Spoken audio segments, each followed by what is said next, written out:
For these survey questions, we really just want to know the rules of the game. Basically, we need to stick as closely as possible to whatever it says in the question about the survey, okay? So we are not going to be making assumptions. We are not going to be reasoning things out. It is all going to be written basically for us in the text. So without even reading it, I would be very skeptical of a choice like A.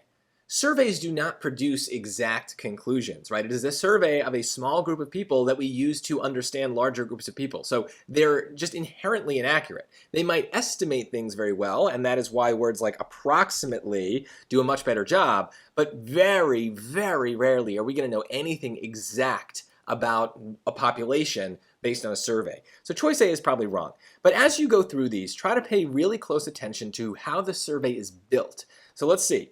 A city council is proposing a new law that would extend park open hours until 10 p.m. for all city parks.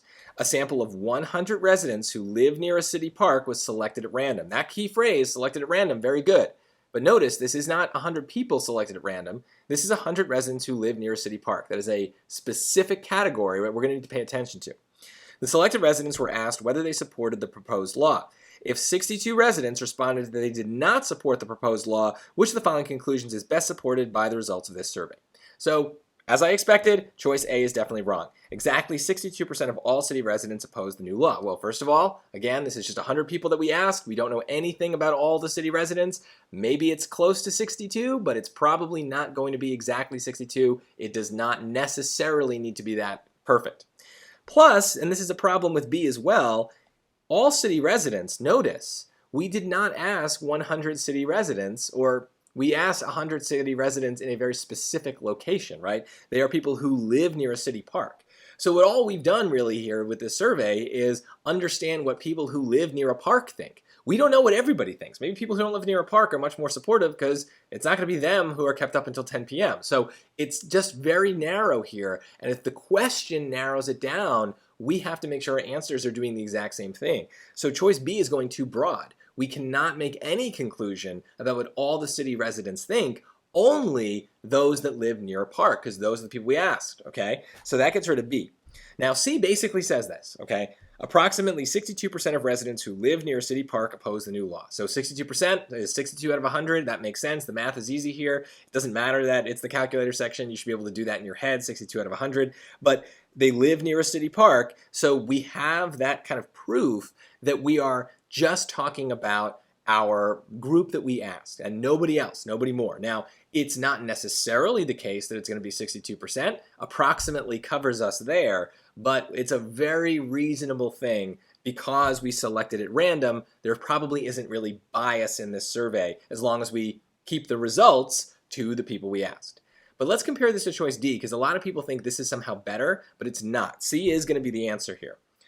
Approximately 62% of residents who live near a city park support closing their local park before 10 p.m. Well, that sounds pretty good because if we go back to the ordinance here, they're talking about keeping it open until 10 p.m. and that's an extension, so presumably it closes earlier than that. So it seems reasonable that the people who live near a city park would want to close their park before the 10 p.m. that's embedded in the law. However, we don't really know that. This is where we're starting to make some assumptions of our own without realizing it. Maybe these people don't support the law because they want the park open until 11 or 12, right? Like, I don't know. I don't really know what they want. We just know that they oppose the law. We don't know why. So choice D is kind of speculating as to why. It's a reasonable speculation. It's probably the case that the people who oppose the law want the parks to close earlier. But we don't know. That wasn't asked of them. So we can't judge it. We have to stick to just what we know, whether they support or oppose the law, not why they support or oppose the law. So be careful of this.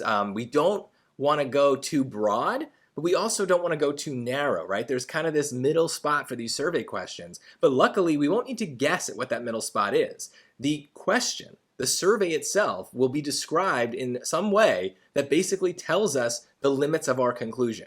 So whatever you read in these long paragraphs about the surveys, you're kind of just trying to match that as best you can. We are just able to come up with a rough estimate based on a survey, but we have to pay attention to who we're asking, what we're asking them, and everything that has a word like exactly is probably going to be wrong because it's too specific. Hopefully this clarifies these. They seem like very difficult questions, but they're very consistent. So if you understand this one, you're probably going to be good for no matter what kind of survey question they show you.